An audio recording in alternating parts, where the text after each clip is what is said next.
Pétur, sárt tap, hvað heldur að hafið svona, hvað heldur að hafið svona gerst alveg í loki leiksins?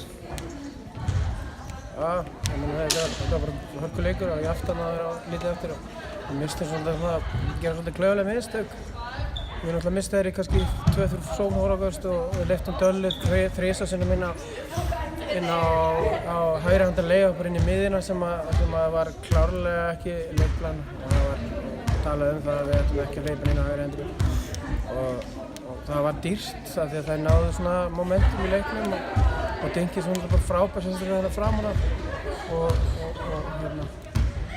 svo þetta var flottur leikur, mér finnst það góður leikur og það var svona playoffs, svona spenna í þessu.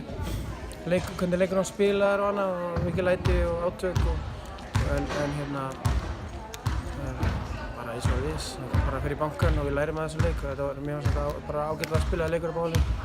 Eitthvað sem þið ætlið að vinna sérstaklega að skerpa í landsleikjaliðinu?